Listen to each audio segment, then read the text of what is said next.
Welcome to the CFG Game Cast, episode number 190, a weekly podcast created by gamers and streamers alike to discuss the latest game topics from the previous week. We stream a new episode on the Saturdays and release it on all podcast services like Apple, Google Podcasts, Stitcher Radio, Podbean, and so much more. So show us some love. Do us a favor and give us a follow, like, or subscribe to our Twitch, YouTube, Facebook, Kick, or any other streaming services out there, or go to our main website, confreaksandgeeks.com, to not miss an episode. I am Mr. CFG Games himself, Davies Green, and with me today are my two awesome co-hosts. I got Lex in the second seat. What is going on, my cyborg? Hi, buddies. Not too much. I didn't play too much, like we kind of said earlier. I've been recuperating still, but I'm starting to get my energy back, and I've done something nice for myself. I've started getting regular massages, and it's been really lovely. I've also been taking care of my body, and I got some epidural injections in my hips so I could start going to the gym again, because you can't really work out if you can't stand on your feet for 10 minutes at a time, you know? So I'm taking care of myself and played some, what did we play this week? Oh, we played Texas Chainsaw Massacre. I'm still really good at Killer, still really suck at Survivor. I also played a little bit more of Mr. Hop's Playhouse 3, which of course was delightful. And then last night we played, just amongst friends, played some Demonologist and had a blast. It was a lot of fun. There's a lot of new updates in the game that I was excited to finally test out that I didn't even know about. So it was fun. Yeah, it was kind of chilling. Yeah, that's very cool. That's pretty cool. I didn't really notice that you didn't stream this. Did you stream at all this week? I did. I streamed on Tuesday. That's when we played Texas Chainsaw, but it was a short stream because I had woken up at 5 a.m. to get epidural injections. And yeah, I'm kind of like on a medicine timer. And so I was really stretching my medicine out, but like 8 p.m. hit. I was like, I gotta go, y'all. I'm so tired. And I raided Doss, and he's like, play one match with me. I was like, okay. I died like immediately. I was like, oh man, I'm out. It was so good to see you. Okay, bye.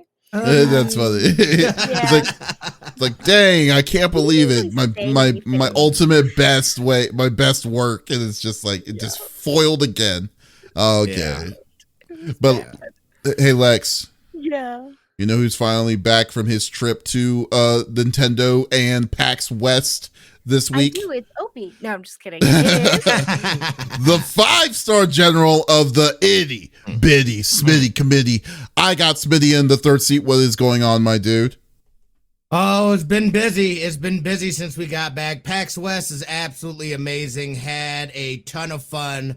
Got some great interviews. Got to try out Mario Wonder. Check out Nintendo Live. The city of Seattle as a whole was super, super chill and legit. I got to see people that I knew from like either I had been on podcasts with them, my friend Baron of the Level 1 podcast. We got to meet Aaron as well, briefly, who does the Feel and Film. He's a film reviewer and podcaster. Got to see him. Leanna Rupert, the community manager for Destiny 2 or Destiny, and she totally remembered me from Twitter, which was crazy. From Twitter? Wow. Yes, dude. And Girls Who Play, I saw them. I ran into them a couple different times and stuff like that. I got to tell them I love their stuff. And then we bumped into Phil Spencer. Yeah, I saw that. It was leaving Nintendo Live, and we had walked out, and like we walked by, I was like, dude, like, is that Phil Spencer? Like, and then we were outside, and we heard somebody else like be like, was that Phil Spencer? I was like, dude, that was totally Phil Spencer. So we went, and like it said no re-entry. It was like, look, dude, like that's Phil Spencer. Is there any way we could just go back? I'm gonna ask if I can get a photo with him real quick. They're like, you just left? I was like, yeah, I remember seeing you guys. Go ahead, go for it. So I go, and I don't ever do this kind of thing. Yeah, and that was super legit. I totally don't ever do this. I straight up like interrupted the man in the middle of his conversation. Wow, you're a dick. Spencer, right? I know, I was totally a dick about it. Like, I mean, there's a hesitation. I didn't like immediately do it. I went there and like his people were like there, and like he was talking to this lady, and I was like, I'm just gonna go for it. You're Phil Spencer, right? I'm so sorry to interrupt you. I was just wondering if we can get a picture with you real quick. You're like, all right, yeah, real quick. But yeah, and I wanted to be like, hey, come on our show. But I didn't. It was just cool the fact that he stopped to take a picture, and I was totally a dick about it and interrupted his conversation. I did apologize though. You were with Sham though too, right? Sham, yeah. Yeah, I saw that. I was like, oh, is that Sham? Yeah. I didn't realize Quinn had left that morning, and Zhao was at the convention with his nephew. So, I was like, hey, but Sham said that they were available. So I was like, yeah, if you're down for it, let's do it. We got a tour, and then the interview. We got to play Mario Wonder, which we are absolutely getting that game. Up to 4 players can play. We got a little piece of it, but we were having a blast. It looks like fun, dude. It's like old school classic. I like the fact that it's not the Mushroom Kingdom; it's a different kingdom completely. Right. It's a I forgot what it was. I think it's the Fireflower Kingdom or something like that. And it's like a caterpillar that runs the world, that area. But I definitely want to check it out though. It looks really, really good. For it. So, overall, I thought PAX West. I had more fun in PAX West than I did PAX East. And that's not saying that PAX East. It's not saying that being PAX East is bad. At all, because I had a blast in Boston.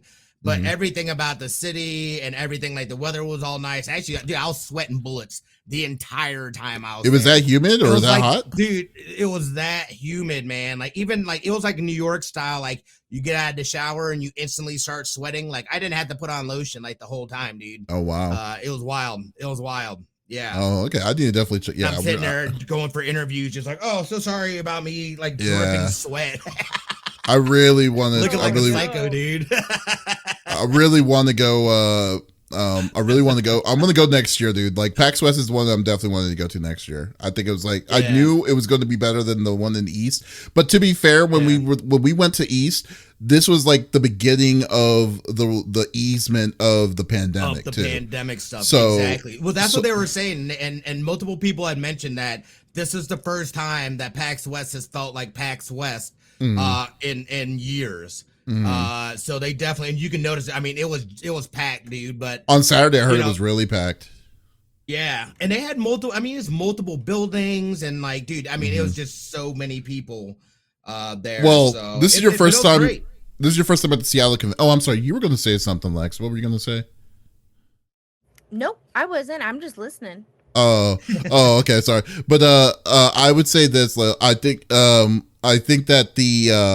this is your first time going to the Seattle Convention Center, right? So and this is a brand new one. This is the one the where PAX was being done. This was just finished this year. This is the very first year of the new and old one, dude. Yeah, so it's just that convention center. It's a very nice open area because it's multiple buildings that's around in a giant circle that 5 goes over. Floors, it's basement. It's freaking crazy, but it's a great it's a great place, great convention center, I will say. Yeah, it was dope, and they utilized the space beautifully. The fact that there's literally multiple locations that you could go to get different experiences and stuff like that. And to boot, you also had Nintendo Live happening on one part of the older convention that was basically interconnected with PAX. There's different passes to be able to go into it and whatnot, but easily you're able to visit both and in the same experience, which I thought was fantastic.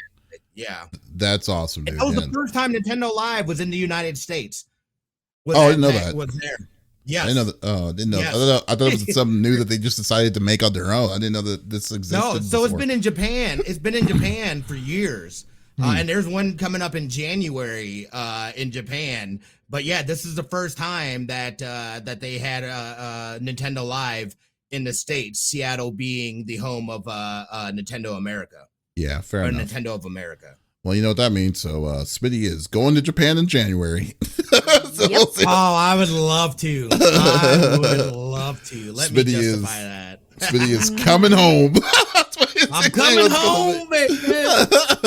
Yeah. Oh my God, that would be great. That would be great. What about you, man? How was your week? How was your weekend, brother? Man, I guess it was just a week. Yes. It's been pretty busy. I've been doing had to do a lot of adult stuff, man. Like just making sure, like, because like I said, I'm losing my job at the end of the month, so then I need to. Right. So I've been going to so many different kinds of interviews and stuff like that, as well as been studying for testing and everything. It's just ridiculous. It's just like it's been ridiculous. But somehow, with my busy schedule of adulting, I've been able to also keep up my facade of playing more Baldur's Gate 3, which I have been destroying in that game. It's actually kind of funny. We're starting to call it liberating when we go and clear out areas and stuff. So, so we're like, okay, we got to this spot and everything. So like me and my friend, we've just been going place to place, and we just been clearing everything out and just doing all the different kinds of storylines and stuff. And then also I just released I talked to Amelia Tyre. I don't even know if I told you this, but like so like I told you, we were talking to the narrator of Baldur's Gate 3 that we're going to release an interview, which we have done on confreaksandgeeks.com. You can go check out the full interview on our YouTube page or our main website. I got an email from Larian thanking us doing that interview, and I was like, oh wow, cool. Y'all weren't even we weren't even a part of it. And then they were offering if we wanted to go talk to other people within the cast, and I was like, not gonna say no to that. It's like, you know, absolutely. So I was I was just like, freaking A, dude, hell yeah. So hopefully we'll see if I can find get some more full. The person I wanted to talk to was Amelia Tyler, and she was amazing. I love that. Yeah, I love that jazz. Probably I would have to say the best interview I've done out of the podcast, all the podcast episodes I've done yet. Mean your favorite? Your favorite? No, I think it was the best. I think it's the best. I think I'll take it. Like, don't get me wrong. I like all. I mean, I have a great time with all of them. But if I had number one, it was definitely that one. It was really cool. So it was really fun. So there you go. Nice. Yeah, I'm sorry if she is very delightful, I will definitely say. So I know y'all don't want to be talking about me gushing over Amelia Tyler, so let's go through the normal rigmarole that we like to do each and every week. So each of us chooses a topic of discussion of the world of video games through the previous week. The topic would or could be a game itself or something that happened in the gaming industry itself. And we don't want to talk about it amongst ourselves. We want you, the listeners, our viewers on Twitch, on YouTube, Facebook, Kick, to be a part of the conversation as always. So so if there's something you wanting to talk about or what we were talking about, no, that didn't make any sense, but you can chime in and type it inside the chat as always, and we will discuss it with you, the viewers of this podcast, this awesome show. So let's get this party started. I will go first this time around, and I want to talk about E3 once again. So E3 just can't get a break in general, essentially, from what like everything is going on with it. So basically what is going on is that E3 is just as you know, E3 this year was supposed to go through ReedPop this year, and was supposed to have a nice show, but apparently E3 got canceled because because ReedPop was having troubles getting people, vendors and stuff like that to come to this show. So literally like a month before the show was supposed to happen, they canned it. They 86'd it. They said, hey, we're not going to have the show. It's not going to happen again. So originally the ReedPop had a plan for E3 for like a contract to be doing E3 events for about I think it was a 3 or 4 year contract. Unfortunately, that is not the case, not anymore. So it was official today that E3 has nixed E3 and ReedPop has parted ways mutually. So what they're going also what E3 also did, which is surprisingly enough, the name of the people that did it, ESA, they were also the ones that were that also decided that they're not going to renew the venue spot for the Los Angeles Convention Center, which E3 has usually goes to or has been through its history there. They've been to other places, but they've been at this area the longest for literally over like 20 years when they did do the shows. So I'm gonna pull a report about I don't know what happened to my thing, but I lost it. Hold on, give me one moment. And okay, so here we go. Sad to see that to see such a. I mean, and they had worked together for some time. Not even that. Too, you know. No, not even no time at all. Like that's the problem. The problem was that they've only been this deal only happened for what 14 months. Not even a year. Oh, that was a little the first bit over time a year. that they were working with them. That was the very first time that they were working with them. Oh, yeah. ReedPop does PAX, right? Yeah. ReedPop does PAX. That's what I'm thinking of. Okay. Yeah. So what ended up happening is that so the whole thing with them was that they were supposed to do this year. This was supposed to be their inaugural year, but then and they decided to shut it down. So ReedPop comes out, ESA comes out, and they basically made a statement today or the other day saying that we appreciate ReedPop's partnership for over the past 14 months and support their ongoing efforts to bring industry and fans together through various events. That's the president CEO of ESA saying that, Stanley Pierre Louis. In this was in a statement from GameIndustry.biz, which ironically ReedPop no E3 owns that. So they said, while the reach of E3 remains unmatched in our industry, we are continuing to explore how we can evolve it to best serve the video game the video game industry, and are evaluating every aspect to the event from format to location. We are committed to our roles as a convenor. I don't know, that's a weird word. Convenor, I don't know. I didn't even know that's a word. That's weird. CONVENOR, convener, I don't know.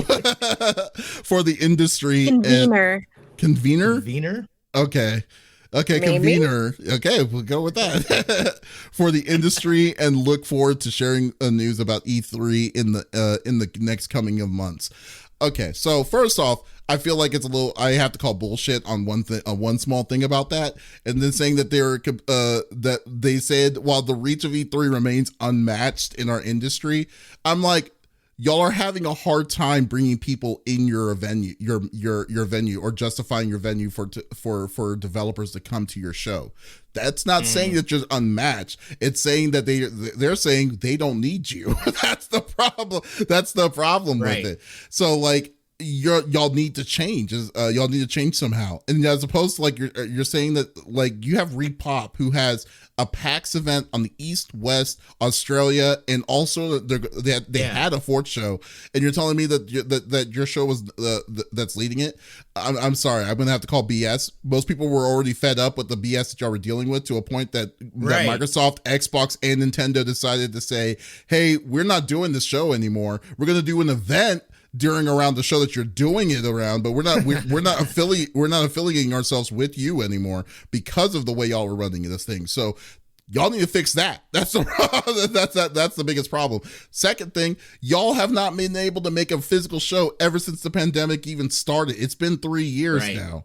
It's been 3 years. You tried to do a virtual event. You did two virtual events. The second virtual event didn't go really well. Then y'all decided not to do another virtual event, and y'all still haven't to this day been able to get back on your feet. And so there's I think there's other issues that you need to fix before you're saying that you're needing to pivot.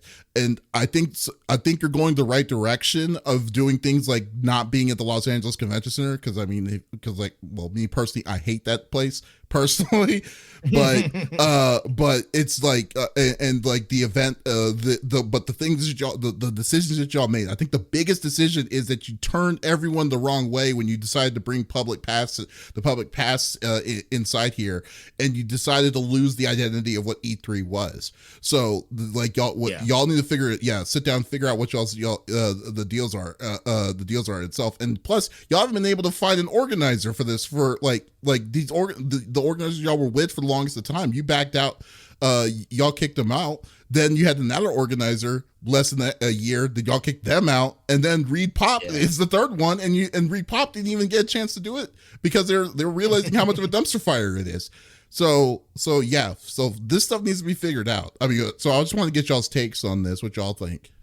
Well, Mr. Seven Figure says Sony started a trend, I guess, but I would go back to saying that Nintendo really is the one. Nintendo has always done their own thing, and they've been proof in the pudding that you can run your own events and people will show up to watch them, and you have more control. You're spending less budget, so they should have, like, in my opinion, like, they became obsolete, or at least that motto. And I definitely think the open public pass made it much less effective.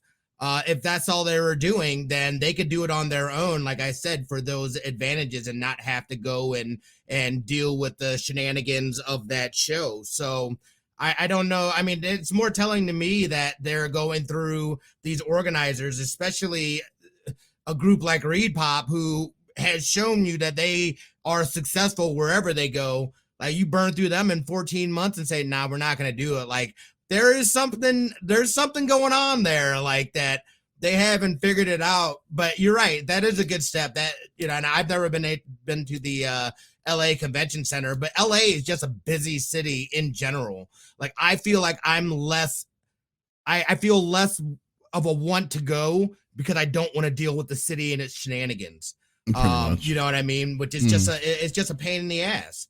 So I feel like, you know, even if they were to look at like a Las Vegas, or like you said, like a Salt Lake City, somewhere that gives a little bit of breathing room. But again, I don't know what they do, because they can't continue doing what they were doing before. It's just the landscape has changed. It's a new age. It's different. So I don't know really what you do to be able to capture that magic back and show that value for people to want to go and be a part of that show and also attend it.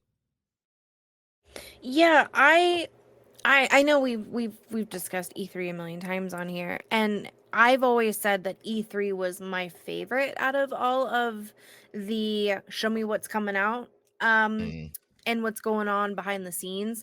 I've always really enjoyed E3. Now, no, I don't want to do that right now. Thank you. Update. Get out of here. I think Smitty's right. I think that shows that there's clearly something going on the back end. 14 months. You guys signed like a 3 to 4 year contract with them. Is that what you said, Davis? Yeah. It was a multi-year contract, and then they decided to both break it. Right. That's a lot of money. That's a lot of money to break a contract like that with big companies.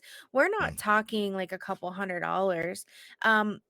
Something's definitely going on.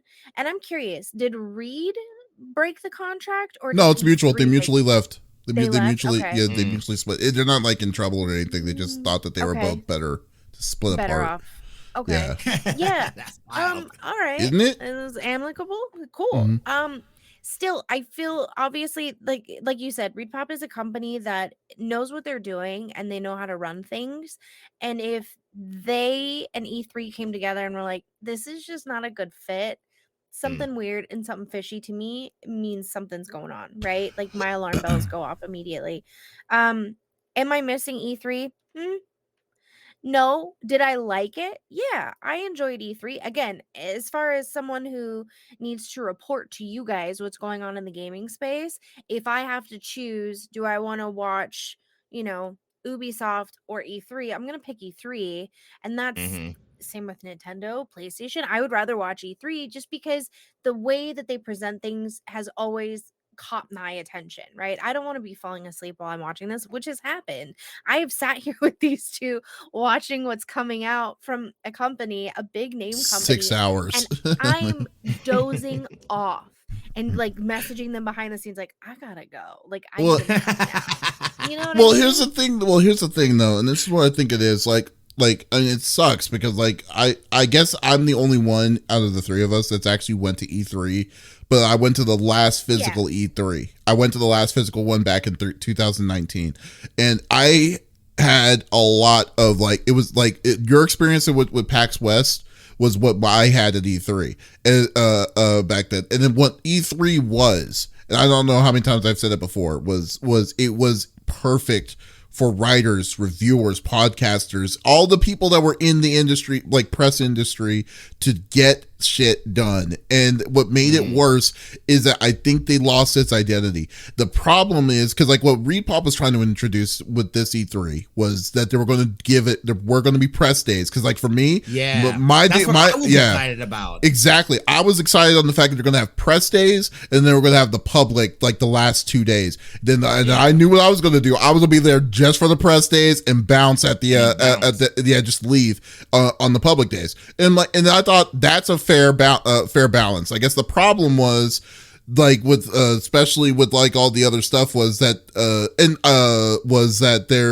now you're at a point where studios didn't justify the cost for them to go to the show to do all of that again because like because of the pandemic and because of the other stuff. But to say that there isn't a spot or a place for that, I just can't believe that there is. I mean, that there isn't, because like, Tokyo Game Show is like the one, like for instance, in September, that's actually should be coming, I believe either this weekend or next weekend, is one of the craziest events physically for press. And then they do it, I mean, and things like that. And just to do it, I just feel that E3 itself can do it, but I think the real question is like, has their name been slandered in the mud to a point where that companies won't take a second look at it again? Is because like you said, PAX is done. Like PAX can run successful gaming shows. They've run it for like over a decade. Well, shoot, not even a decade, like 15 or 16 years now. And I just think that it's just ridiculous that these issues that E3 has, it's always usually a common issue. It's always like an outside party. They're just not working well with an outside party. ESA, I think it's just something with the ESA itself that just doesn't play well with what they want to make the show, because they don't know what show they're wanting to make. Is what my guess would be. So yeah, I mean, hopefully they change it for the better. They move it to somewhere else. They do something else, to do something to incentivize people to come back to that show. Show is the big thing. Personally, I think that they should lead into the indie game, create a whole separate thing or something like that, where they just lean into that and make it more about that stuff. Because again, the big dogs don't have to play; they can do their own shows. They are doing their own shows, so that's not an expectation that they should feel they should cater to or curtail what they're trying to do as a whole. I think they go a separate direction and do something different that's going to create the same kind of buzz, but also give value to these studios as well as media people that are in the industry and whatnot. Make it something like that, man. I feel like for them to even get any kind of footing, they need to make a shift, because trying to do the same thing ain't going to work. Not work. It's done. It's a wrap, son. Move on. Move on from it. And you got to shift now. You got to shift and adapt. I agree. Mr. Seven Figures in chat is saying maybe a rebranding and overhaul is in order. I say call it E4 and fire the management. Hey, not a bad idea. I love Smitty's idea for indie. E4. That makes me happy. E4. That would be sick, right? Yeah. What does E3 stand for, though? Electronic something expo. Okay. I'm Googling. Yeah, because I was I know electronic electronic entertainment expo. That's what it means. Yeah. And it's 3E. Yeah. E3. We can't just call it E4. There's a reason for it. Yeah. You can't call it E4. You call it extra electronic. Extra there you go. Energetic, I don't know. There you go, E3. There's your thing. You're welcome. You're welcome. We'd like passes, please. Yes. We want passes for life. Unlimited access to everybody on the show floor. Please. Yeah. I don't We just made it $1 billion idea. So you need to give us for passes for life. That's exactly what that is. Yeah, so no. Royalty. Yeah, that would be perfect. That would be perfect, man. Yeah, so I don't know, man. Like E3 itself, I really want to see what they're going to do. They said they're going to do a show. Right now, it's not confirmed, but they haven't canceled their show for 2024. But they did cancel their venue, so I don't know what to think of that. So we don't know like what and they are saying that they're going to be doing a major rehaul for 2025. So I don't know what to be honest with you, I really at this point, if E3 isn't there, I don't know what the ESA exists for at this point. Besides, I guess what GameIndustry.biz. I guess I don't know what they're there for anymore, because like that's the only show that they do. Yeah. So so I don't know. So but let's hope that they get their bearings straight. Hopefully they have a plan on what they're planning on doing in the near future. And I would love to see another show like this. It's mostly like if a press show event. I don't want to be like like a dick about it, but more like like a private event. He doesn't want to hang out with the muggles. That's what he's saying. Okay? Shut the hell up. I didn't say that. Dude, it's so annoying. Okay? It's so I'm just saying. Common folk, please. It's so annoying. You are making me look like the bad guy. I do not appreciate that. But I feel the same way. I feel the same way. Yeah. Like, an industry show where you're able to do that and get in, and you know what I mean. Like you have way more access to stuff. You're able to get in depth with things in terms of coverage and whatnot. And you can get a lot more access to these folks. Oh, it's super important. Yeah. Well, and the scheduling is so much tighter, and you don't have to worry about them getting pulled here and there during public days. Like as press, you do have those time slots, and granted they're not concrete. Like if things go over a little bit here and there, but it's not as big of a deal. And so I remember, I remember because like the problem was like when you have a public event going at the same time as a business, kind of when you're trying to do your work, your physical work, you just have lines, like ridiculous lines to places that you're like that's blocking you to get to your destinations and stuff. And the Los Angeles Convention Center is not, and it's not a small place. It's like it's ridiculous on where you need to go. That some places are not even inside the convention center; they're across the street, or they're at the hotels that's nearby and stuff like that. It's just nightmarish with all that stuff overall. So like, but. Yeah, I would love I would love that. That's why it really kicked me that I didn't go to PAX. I really wanted to go to PAX West this year. I felt that it was going to be a perfect experience. It'd be just straight up talking and chilling with these with other folks and developers and stuff like that. And it was pretty dope. Yeah, so we'll see. Okay. Oh, well, we'll see where it's going to go. I'm definitely keeping an eye on it, and we'll go from there. Lex. My turn. It is your turn. What are you bringing to the table? Well, it's not really enough around and find out. Sorry, guys. Maybe next week. But I always find it interesting, and we've discussed this before previously with, other voice actors that play a big part in a game, being brought into conversations that really don't have much to do with them, or at all, really, and it's so weird, right? So I'm going to say his name wrong, and I'm so sorry. Elias Tifu. Is that wrong? That's probably wrong. Wow. Better known as a Starfield voice actor. Opie, are you okay?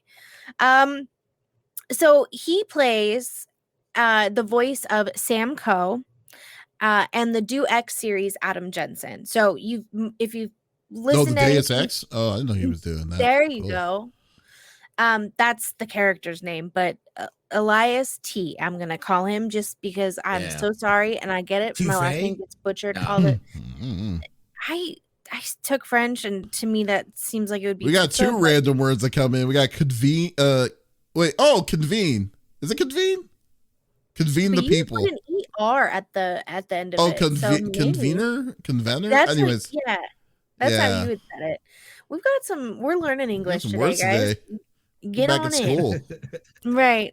So, we all know, this aside, the conversation of what's better, PlayStation or Xbox. It's been a conversation for years.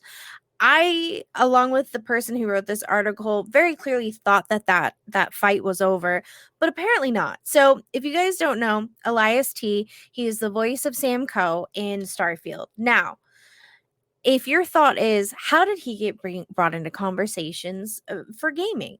Is it homophobia? That's what I would have thought, because his character is bisexual. Now, that's not necessarily what happened. He ended up getting stuck in a comment crossfire on Twitter, of course, last week to vent about all the weird guys who were bugging him. So essentially, this guy is tweeting at people every time that they would mention Starfield. This guy would say 30 frames per second. That's all he would post. Any Starfield tweet, 30 frames per second. And it would just go on and on and on. And he's being tagged. Why are you tagging the voice actor? What does he have to do with the 30 frames per second? I don't know, but here we are. So Elias is like, why is this guy tweeting at me 30 frames per second? I don't understand. So Elias says, I go to this guy's page. He tweeted 30 frames per second on anything that says Starfield, 30 frames per second on everything. Okay. I'm like, this must have taken you an hour. A short search turned up 30 frames per second Bandit's record of madness, and it kind of felt like the all work and no play bit from The Shining.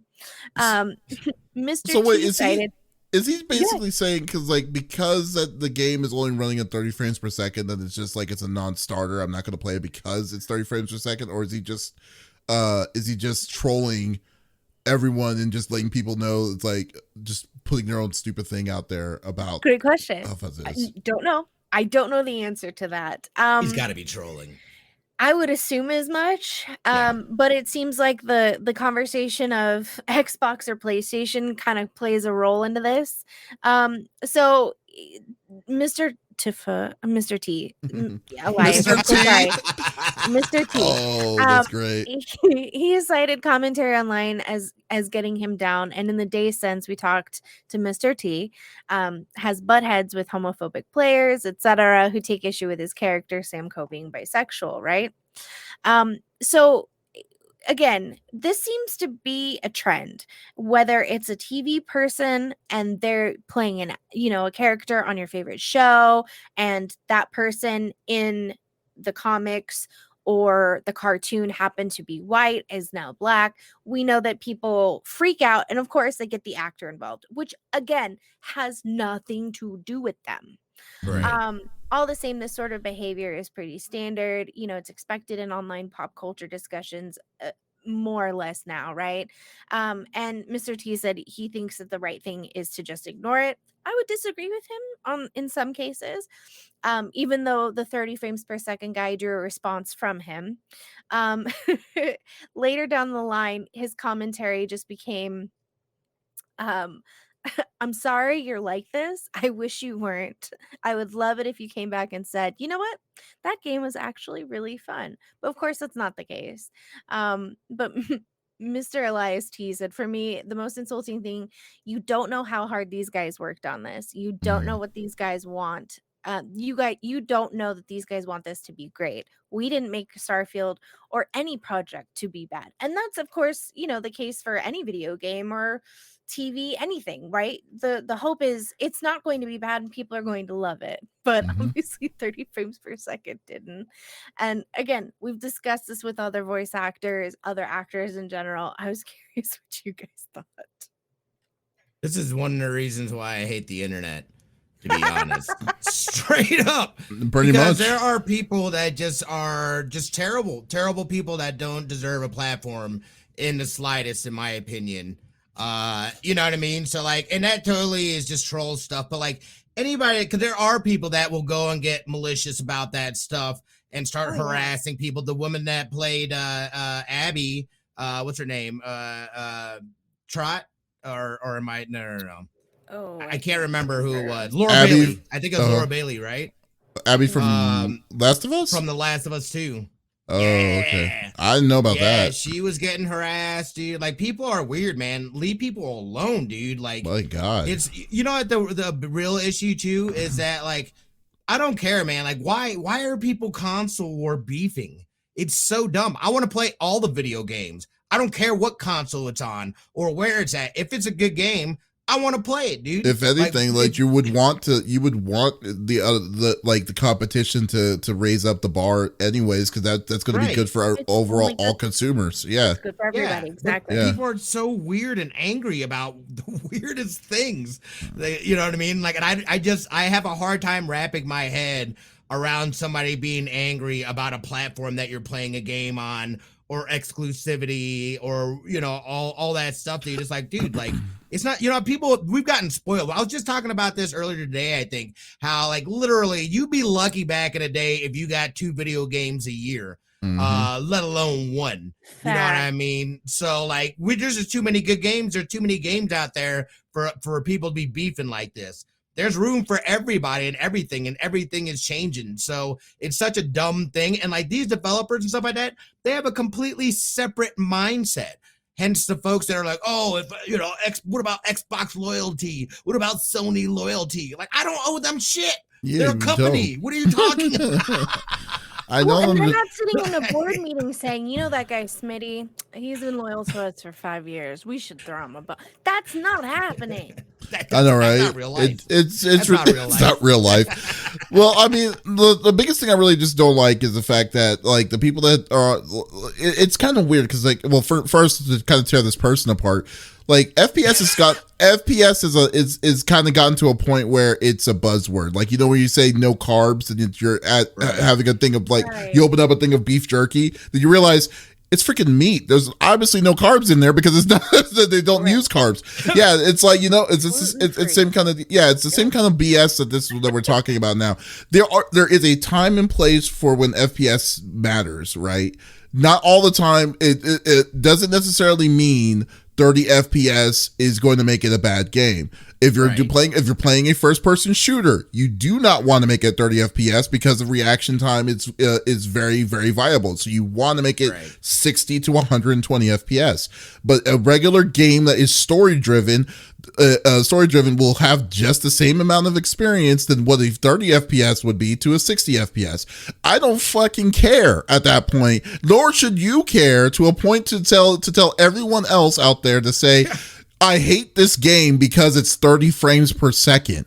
That is a bullshit. Now, now you have a leg to stand on is if Bethesda does it again, saying this game is 60 frames per second, and then they lie to you, and then they say it's 30 frames per second. Sure, do whatever the hell you're wanting to say about that. But at this point, you're already judging a game that you have no freaking idea how this game is until then, and then you're just doing that. You're just spamming the internet. Not what makes it even worse is that you're spamming some of the voice actors, the people that are not even in the grind of the game itself to be nothing to do with it. Yeah, it's nothing to do with it. They see it that they're at the end of not necessarily the end, but not at the programmable part of what this game is, and just to troll, just to get a chuckle. I just say F fools like that, man. And my biggest problem I have is just that the facade of the console wars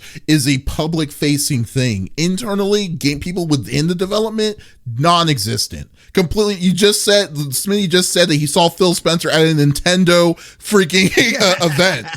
Like, what is that? It's not like Nintendo says, keep an APB on Phil Spencer when he's in our thing. He might be stealing some trade secrets from us. No one freaking cares. Like, and stuff like that to this extent. Like, Alana Pierce has just found who works for Sony was getting rifted on Twitter because of playing Starfield and saying how good she likes the game. And then I'm like, then some guy is telling her that she needs to get fired because she's proving it, like she likes the competition's game, and added them to Neil Druckmann and some other person. And I'm just like, what is going on, man? And here's the kicker with Alana. So even if she has a contract with Sony, right? We know she does. The non-compete doesn't mean that she can't, in her free time, play games on other systems. It's very well known that she is a PC gamer. She's a PC gamer. Yeah. Yes, she works for Sony in a capacity, but that has nothing to do with her personal life. And on her personal Twitter account, when she's saying, I'm enjoying Starfield, how about you guys? And some twerp comes in, you should be fired. Really? I'm sure we can look at your Facebook and find stuff that you could be fired about too, but we're not gonna. Or maybe Well, the we'll funny now, thing I don't though know. is that works actually opposite. She can't do things officially for Sony because it would become a conflict of interest. So she can do that stuff for other companies and other games, but not Sony products. So it's like, dude, it's like you clearly have no idea how this works. That's a ridiculous thing to say. If you think, normal ass people just like video games. We don't sit there being like, oh, I'm sorry. I know, right? I'll never touch it. How dare? Like, that's weird, man. Like, you don't need to be angry. Can you imagine Why you're are playing people so angry? He's like, oh, hey, look, the new Gears of War is out. Wait a minute.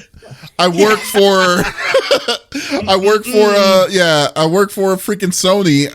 Was this gonna I guess I gotta call HR just to make sure this isn't a conflict for me to play this game. Ridiculous. Ravage posted, I think a lot of the not terrible troll people. that? Yeah. Well, yeah. Rav saw somebody drink Coors. You're grounded. He's done. He's just tweeted Drink water, he gives Voodoo a Twitch clip of him drinking Coors while he's playing. It's like, oh my god.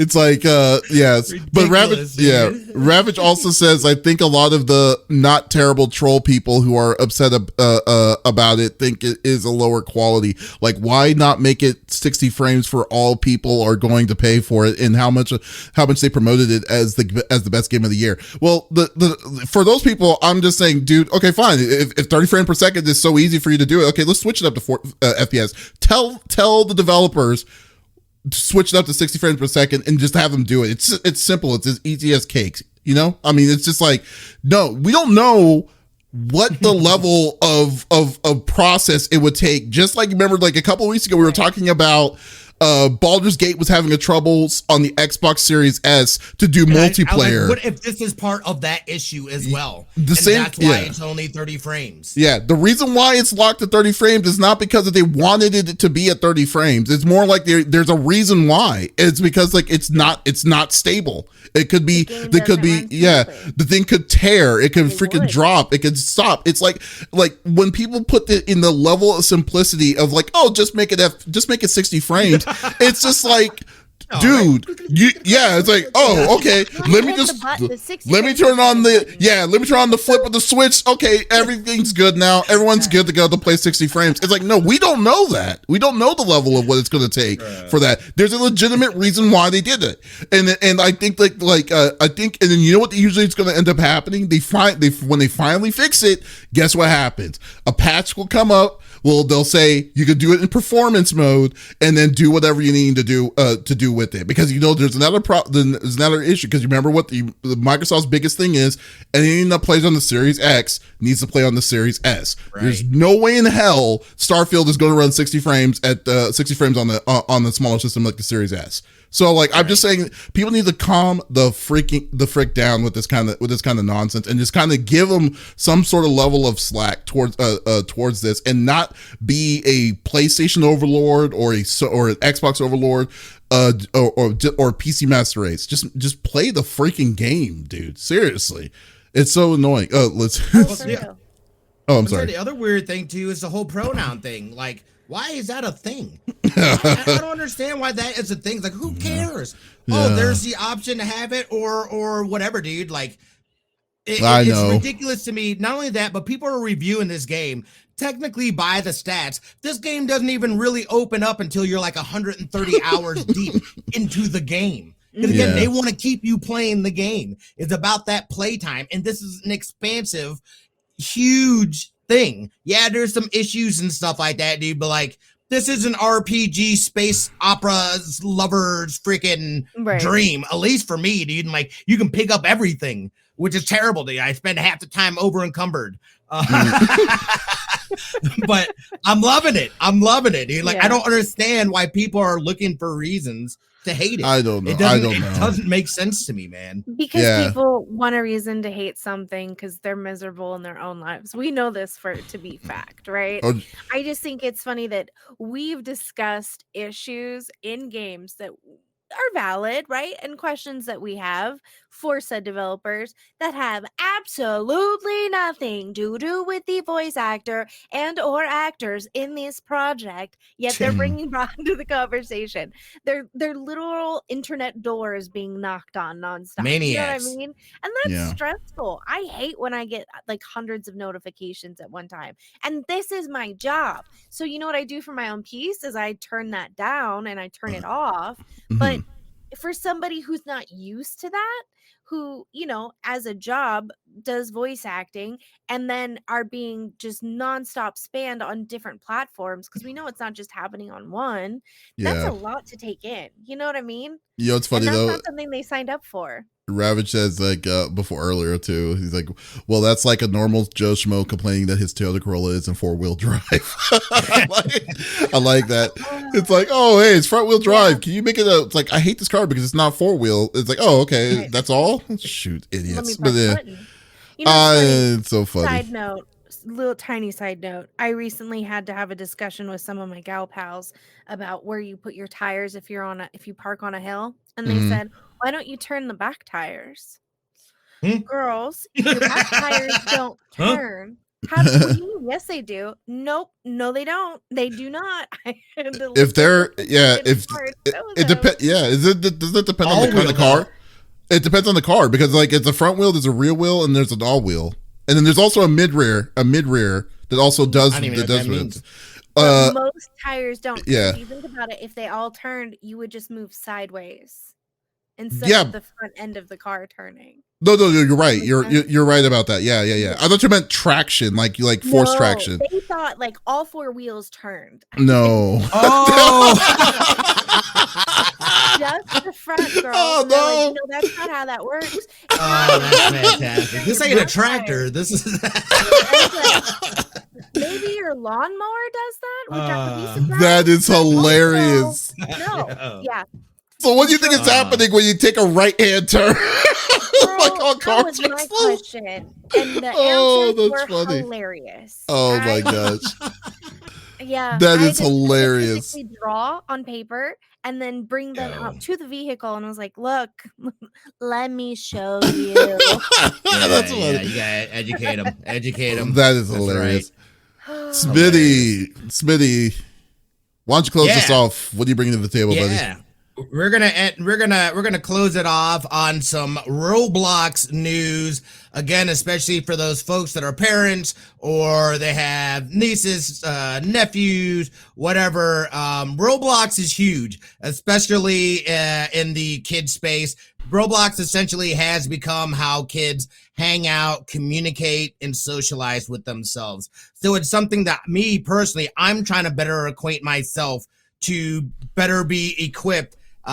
As the adult, as my littles get older and use it in different ways, I want to be able to understand it too. So Roblox actually, I believe it was yesterday, just came out with their developer conference, and there was some big news that was laid out. The first being that here in October, Roblox is going to be coming to PS4 and PS5 for the first time ever in the franchise history. As we know, it started as a PC and phone app game and then moved to Xbox. And finally, after this time, all this time, is moving over to PlayStation, which is going to be huge and an increase, only more of an increase within their player base. And I imagine at some point in time, they come to whatever Nintendo has, I'm guessing, as their next generation. So this is pretty huge news in the world of Roblox in terms of them, like I stated, their models. I think there was also talk about their subscription model or doing a subscription model. Obviously, we know that their in-game currency as well is Robux. But really, I think what they're doing, Roblox is really just a sandbox. And it's a way to get not only kids but also adults to be able to kind of get firsthand look at being able to design games. They can design whatever they want to. I know my daughter, one of her favorite things to do is the RP stuff. A lot of role playing and things like that. And again, like there's no talk. There is, but not in terms of to the general public. Right now, it's just being able to type stuff and whatnot. But they can still friend request each other and things like that. So Roblox coming to PlayStation next month is huge. They've also, speaking in terms of communication, they are also launching an avatar-based voice calls with facial motion tracking. This one, I don't know how I feel about this, y'all. Yes, sir. Yes, this is within Roblox. They also mentioned this at the developer conference. But they said it's near future plans to expand beyond its identity as a game platform for kids. The company is already pushing into new demographics. Roblox announced that it would foster mature content for 17 plus users earlier this year, and a new animated video calling product launching later this year looks to be a part of that plan. It's like it's basically Zoom and like a bit or an emoji or a memoji. Basic your avatar in there, so it sees your actual camera, but what the other people see is your avatar. But you're able to it's utilizing your voice, the facial features. So it's also, I don't know what that back end data looks like and what kind of information it's able to, or if somebody is able to pull that information from a call like that. Obviously, it's supposed to be for a mature audience, but again, nothing's gonna. I literally just made another account so my daughter could try out the Roblox beta on Quest 2. Because I just realized that Quest 2 has a beta for Roblox. So she was playing that earlier. Yeah, here a little bit earlier. But yeah, this one kind of can be a little concerning, but we can see that Roblox is looking to expand beyond that little kid range. And really the thing to look for is how do they separate and deviate and actually be able to verify these people's ages and whatnot. Because otherwise you're going to have a bunch of little kids having access to be able to one-on-one call with somebody within Roblox, which to me, that's kind of scary. And I'm not trying to make this like a, you know what I mean? Like, oh, raise the alarms or this or that. This is just something that parents and adults that know children that play this game should be aware of moving forward. And it's only going to get bigger audience-wise with the PlayStation coming to be able to do that and whatnot. So I just want to know what your guys' thoughts were on that. There were some other announcements that they made as well, but like those were a couple of the bigger ones that really stuck out to me. Before we go, I will say this because Retro says Roblox is cool. My son plays a Sonic game on it, and I'm thinking to myself, your son plays another game to play a Sonic game. Just to it is very funny to me. I'm just like, wow, it's like they got everything, dude. You can. I'm literally. Crazy. I'll tell you guys a secret. I'm totally working on a game with my daughter in Roblox. We're building a game together. Nice. So very nice. Yeah. But I was like, this is cool. I'm like, when it comes to the world of Roblox, because I'm an outsider when it comes to this, because I have no like same issue or not issue, but I don't have a foot to stand in this game because I don't play it, and I don't think I ever really will. But it just feels like it just seems like a trap of some sort to me when it comes to because one of the biggest things that Roblox was trying to take care of for the longest of time was communication, because the communication because like they know the age limit on this game is like so sporadic. But mostly a lot of small kids play this game. Like a lot of small kids play it. So it's and I'm and then when you tell me about your daughter playing it and stuff, even when I was there, like I was saying before, that like some of these people I don't trust. Like I just don't trust them because of some of these people's names. It just kind of be like, yeah, it's like you don't know if like it's like the way you're talking, like they talk to you. You don't know if this person is just like a 40-year-old neckbeard that lives in his mom's basement or something like that. Right. And that's the thing I'm really worried about all of this, is that how are they going to, because we've talked about their technology that they've been wanting, that they're implementing to make it safe for people to be talking and chatting and stuff with, but it's still the internet. You're trying to defend your game from the internet itself and so much predators and stuff like that. And that's why I just can't trust it, or I just can't see how to believe how they're going to make this. And now you're doing things like phone apps. You're doing phone apps in this game. Right. You're doing VR meta, like, so you can have your avatar and whatever and stuff now to be even more personal, to you. It's just, right. I don't even know, man. I don't even know what to think or believe or what to expect in this game, but I know that it really, if a child is playing it, I'd be like a hawk just to make sure that nothing's going to go crazy on that, to go crazy at this point, because I feel like something bad is just waiting to happen at this point.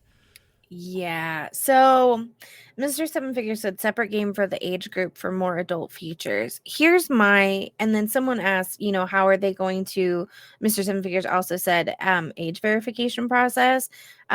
Check here if you're old enough. Seems like it might need a separate game for the age group for more adult features. So here's my issue with that. If I'm pretending to be a child and they said you need to verify your age, well, I don't have an ID. How would I do that? Right? Super simple to play into that situation. Are they going to have these children take photos of themselves and then those are submitted and then a human is saying, yes, that's a child, that's a child, that's a child? I can just go on Google and find a photo of a child. You know what I mean? So, or AI photos. Right. Like, the predatory part of this freaks me out a little bit, just because we know what's happened previously. And again, there are grown-ups and adults who are creating games inside of Roblox for these kids, and that's fantastic. But that doesn't mean that there aren't grown-ups in this game pretending to also be kids who are trying to talk. And I feel like giving your children that feature opens you up for more. It's like leaving your window open during a hurricane, is how it feels to me, right? So I guess obviously this hasn't come to fruition, so we don't know if there's not going to be an age verification. Are parents able to lock it down so that only people that they approve can be on those phone calls? I would assume as much, because that would be the simplest answer. It's great that Roblox is doing so much. It looks really cool. And Davis, you're right. There are a lot of kids. Danny, she goes and she plays a Sonic game in Roblox too. And probably the same one. She has a lot of fun. But she is also not wary of the internet as we are. And she kind of goes into a subcategory, but she's so willing to trust everyone that really scares me. And she's starting to learn what lying means and things like that. And so we kind of had a discussion the other day, because she's like, I lied to you. I'm like, great, tell me why and let's discuss this, right? But I don't know, it freaks me out a little. Again, Roblox is really cool for the kids. I'm glad they enjoy it. It looks like they're doing a lot of really comeuppance, and that's awesome. What are you guys going to do to protect the kids? So Retro says, I think that any game where adults and kids can interact can be dangerous without proper moderation. As Davis said, it is the internet, and the internet can be dangerous for children without proper moderation. And Mr. Seven Figures says, no age verification like 2FA to show you have a phone number or something. It's still tricky to add features like that to a children's game. So I did notice there is an ID verification within that. And I think that's when if you're using those features, you have to, which is a whole other thing in its place, because now you have my ID on record or on file. You know what I'm saying? So that's also weird in a weird space, but it seems like that is something that they're already utilizing to have that concrete separation, which I feel like would be a little more difficult for somebody to game around, as opposed to it being something like just click a button, send in a picture or whatever. It's got to be some sort of official documentation. So, certificate, I assume, then, for little kids. Well, but here's the thing, though, and it's But the thing, like what Witcher was saying, it's like, it's cool with simple moderation. I mean, like you always want to monitor your kids regardless. So definitely understand that. But like, come on, like there's certain games where it's like there's games that that you shouldn't be having kids play, like GTA or Red Dead Redemption, all these different kinds of ones and stuff. But then you have a game that is made or meant to be for kids, and then to open up the creativity, by kids. Like it's like ground zero of like these people are going to be like, this is going to be a large prepubescent, amount of people, like just a cesspool of just children, just right there. Mm-hmm. And you are straight up targeting them to possibilities of people to take to either take advantage of or to do crazy things in weird messages and stuff. Because I'm pretty sure Roblox has had problems with that in the past, but they've been really good on enforcing it because they were really strict on the communication lines towards that. Now you're removing those restrictions slowly but surely, and now you're going to have an even harder time to try to keep up that kind of facade of like not having that kind of protection anymore. And that's where it's like Roblox, you did a great job protecting the children then. Now, like, to say that, like, unfortunately I just don't trust that you can have that same kind of like power when you're going to allow voice chat, VR stuff like that, VR avatars, I'll be able to be you, and also line limits. Like you said, there's going to be a 17 and over section where people can easily lie to saying that they are 17 when they're really not. And like even two-factor authentication is something, but it's not really something that's going to lock you out of the kids, but rather not getting your account compromised itself. So I just don't know. That's where it's like where it's going to be a little shaky for me, especially when your kids are like, your kid is kind of getting up to the tween age almost, and it's like where it's like people is going to be you don't know if like they're telling you everything or and all this different kinds of stuff. I mean, that's the thing kind of scares me a little bit. That's how I'm gonna play it. That's how I'm gonna play it. There. I think what you're planning on doing is perfect. Exactly what you have to do. Yeah. But like I don't think a lot of people do that. Is where it comes down to. Right. And then I think that's where it's like I don't trust. Yeah, and Ravage makes a good point. Unfortunately, predators are gonna be predators no matter what or when it is, and I agree. Yeah. Mm-hmm. I think with the difference with Roblox is you're essentially, imagine it as a convention and everybody there is under the age of 13, right? And as a predator playing GTA or whatever other game, that's great, and that's going to take you a lot of time to figure out who's in the age range you're looking for. When over at this convention, I know that 90% of these players are under the age of whatever, right? So it's kind of like, as a parent, alarm bells go off a little bit. So I'm just curious how they're gonna really lock that down. And somebody had mentioned in the chat like a parent hub would be great. I absolutely that would be especially if you have great. multiple children who are playing this game, and or maybe it comes to the point where the parents are the ones who have to show their ID and sign their children up under. I would love to be able to have like cool. accounts underneath. Yeah, or like a main account or whatever, and like have them like Nintendo does. The messages that they're getting, and you're able to monitor them, right? That's a great idea. Keywords, but if Danny's getting a message, I'm her parent, I'm also getting those messages, and I'm getting notifications immediately to those messages, especially if it's from somebody that I don't know, which I don't think that should be possible at all. They're kids. They shouldn't be getting random messages from anybody, but I digress. I mean, that's pretty much what it's going to be. I mean, like, it's like good for them on them expanding, but like at the same time, it's like it's just that's always been the main concern I had with Roblox itself. But I kind of agree with Mr. Seven Figures saying like, if this was like a spin-off product, like I would like it to be something. I mean, it'd be cool if it was something that was separate completely and wasn't a feature within that whole architect or architecture or not architecture infrastructure. Yeah. I would like it to be an outside thing that, again, still connected, but not directly connected to the main thing, something that's an offshoot that can only be accessed by you have to go out and search and get it, and it ain't easy to do. Not that they're making it super hard, but something that, a child's not gonna be like, oh, let me which again, kids aren't dumb either, you know what I mean? So like they're gonna find it. They're gonna find it whether we like it or not. So it's just a matter of what kind of protection and verification process that they put forward with it. But the TLDR, they had a conference. It's coming to PlayStation 4 and 5 next month, and they're bringing an in-communication app where it uses your phone camera to project your avatar, and you can talk in real time with people in the game. They're saying it's for folks that are 17 plus. But again, there's, they're even talking about they're going to start allowing 17 plus rated experience with violence, blood, and or crude humor as well.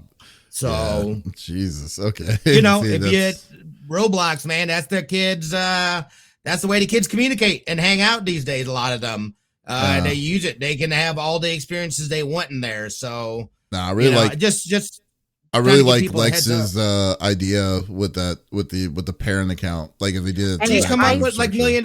No, somebody else said it, right? Somebody said a Parent Hub, and I branched off of it. So, Mr. Seven Figures, another $1 million idea. Let's go, buddy. A game like that, or any games like that requires like that, that's just gonna where your population is mostly children should require something like that. I think call it Boblox. Boblox. What do you call it? Boblox. We'll call it Boblox. That's it. Folks, thank you for listening to the CFG Game Cast episode number 190. Thank you for being a part of the conversation. As always, we will be back again next weekend with a whole new set of different kinds of topics. But if you did miss out on this episode, that is perfectly okay. We release it at the beginning of each and every week on all podcast services, or go to our main website, confreaksandgeeks.com, to check it out on the Monday or on Monday morning as well. So there's absolutely no reason to miss out on our sexy voices. Ooh. right on that. And also be sure to check out the awesome interview that I did with Amelia Tyler. She's the narrator of Baldur's Gate 3. It is a really fun interview. I can literally talk to her for hours because she has I love British accents. I don't know what it is, but I love British accents. It doesn't matter who or what. It's just so nice. It was very good.